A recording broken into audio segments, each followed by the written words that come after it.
Jamais sans la grâce, une dévotion matinale proposée par l'Église évangélique de la grâce en collaboration avec l'Institut Théologie de Cotonou.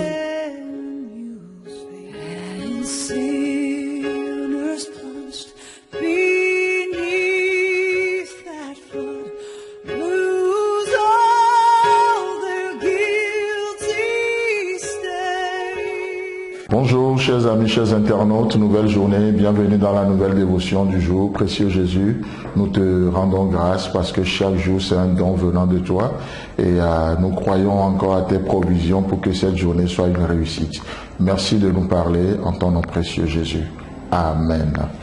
Alors ce matin, je vous propose un passage dans Actes chapitre 15, le verset 10. Toujours la suite du discours de Pierre, comme on est en train de le voir depuis le début de cette semaine. Le verset 10, Pierre conclut maintenant son discours en disant ceci. Maintenant donc, pourquoi tentez-vous Dieu en mettant sur le cou des disciples un joug que ni nos parents ni nous n'avons pu porter? Amen. Alors, si Dieu sonde les cœurs, si Dieu seul connaît les cœurs, si Dieu ne fait pas acception de personne, si Dieu ne fait pas de favoritisme, pourquoi tentez-vous Dieu alors? Pourquoi tentez-vous Dieu? Et bien sûr, l'apôtre Jacques nous dira que Dieu ne peut être tenté par le mal et il ne tente personne non plus. Mais qu'est-ce que Pierre est en train de dire ici? La bonne traduction de ce que Pierre est en train de dire ici, c'est traduit dans d'autres versions par provoquer Dieu. Voilà ce qui se passe. Donc, c'est comme si Pierre est en train de dire, maintenant donc, si vous avez compris que Dieu est intéressé par les cœurs, si vous avez compris que Dieu n'est pas impressionné par l'apparence, si vous avez compris que Dieu n'est pas découragé non plus par notre apparence, maintenant donc, pourquoi provoquez-vous Dieu? Pourquoi provoquez-vous Dieu en mettant sous le cou des disciples un joug que ni nos pères ni nous n'avons pas pu porter? Laissez-moi vous reposer la question ce matin, chers amis, chers internautes. Pourquoi provoquez-vous Dieu? Pourquoi? On va me dire, oui, mais on ne provoque pas Dieu. En quoi faisant? Mais pourquoi provoquez-vous Dieu en voulant mériter sa grâce? Pourquoi provoquez-vous Dieu en voulant mériter sa grâce? Or, par définition, la grâce, c'est un don immérité. Vouloir mériter la grâce, laissez-moi vous dire, c'est une manière de provoquer Dieu. Pourquoi provoquez-vous Dieu alors que vous savez que vous ne pouvez jamais la mériter? Pourquoi provoquez-vous Dieu en essayant de vendre son pardon qu'il t'a accordé gratuitement afin que tu puisses aussi le donner en retour? Pourquoi provoques-tu Dieu en essayant de vendre ce pardon? Non, le frère il doit payer pour ça et il ne mérite pas que je lui pardonne. Pourtant, Dieu t'a donné, il t'a pardonné gratuitement. Il t'a pardonné gratuitement. Et le but, oui, c'est pour que tu puisses aussi pardonner gratuitement en retour. Mais pourquoi provoques-tu Dieu dans cette situation en refusant d'accorder le pardon? Pourquoi provoques-tu Dieu en essayant d'acheter par ta vie de pharisien les bénédictions que Dieu tient en réserve pour toi? De toutes les façons, ces bénédictions ne sont pas à vendre, mais par notre vie de pharisien.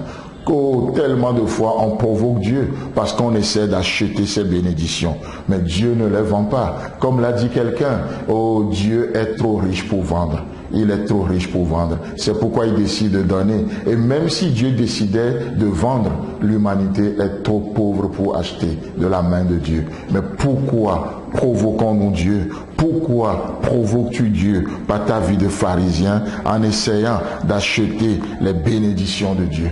Les bénédictions de Dieu. Non, ne le provoquez pas. Pourquoi provoquez-vous Dieu en essayant par ta propre justice d'avoir accès à Dieu?